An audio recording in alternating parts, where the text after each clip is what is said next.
Good day everyone! Here's our new vlog that features proper placement of fingers in computer keyboard. So here's my colleague. Say hi!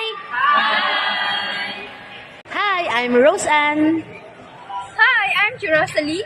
Hi, I'm Joshua. I'm Lennon. I'm Bernalyn. I'm Kennard. I'm Angelo. Hi, I'm Rosan Nolaso. I'm Beverly Bea. I'm Mary Chris Asales. Daniel Ibunao. Hi, I'm Bernalyn Milano, and I will be explaining the benefits of correct fingering placement of keyboard. So here are the benefits. The first one is it enhances typing and speed and efficiency. So the other of it is it reduces movement. The second one is muscle memory, and the third one is flow state. The second benefit naman is improve accuracy and reduce errors.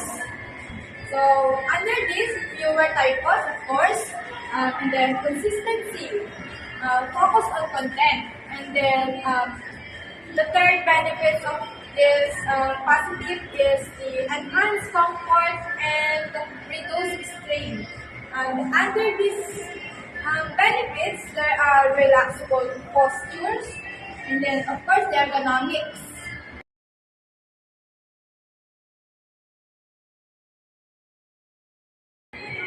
Incorrect placements.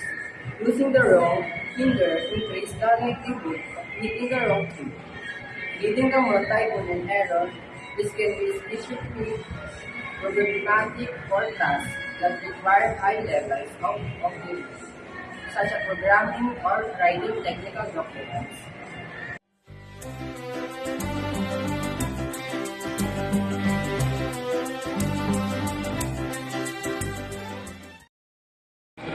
Correct fingering on a computer keyboard leads to a faster typing, fewer errors, and a more comfortable typing experience. It is an easier to anyone who uses computer regularly, promoting efficiency, accuracy, and long-term comfort. Correct body position for typing involves sitting upright with a straight back, elbow width at 90 degrees, and wrist straight and aligned with forearms. Keep your fingers slightly curved and relaxed, and ensure the keyboard is a comfortable arm's reach. With a slight upward height, remember to take a regular breaks and consider using a wrist rest for additional support.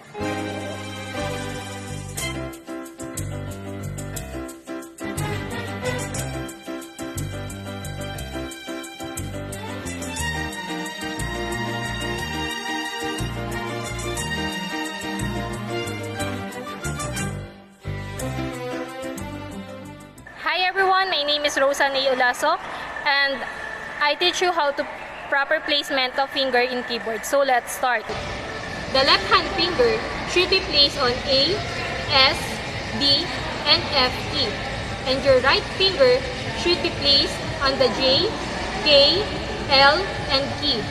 While your thumb finger placed on space bar. These keys are called the home row key. The main thing is to remember which finger to use. Your left pinky finger used to Q, A, Z, and your ring finger used to W, J, X.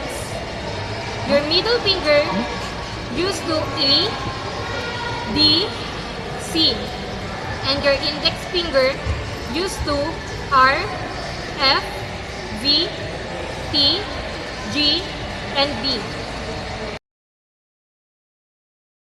Right index finger used to Y, H, N, U, J, M.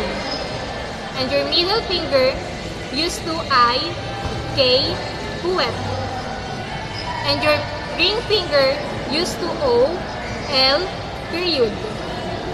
And your right pinky finger used to P, tutuldok, slash, and other symbols.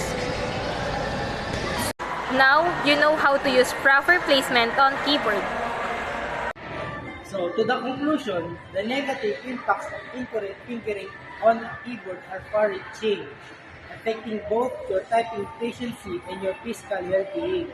So, upward hand movement, distributed flow, and cognitive overload all contribute to slower typing speed and increased errors. Furthermore, incorrect fingering can lead to the muscle tension, repetitive strain injuries, and pain, making typing uncomfortable and potentially causing long-term damage.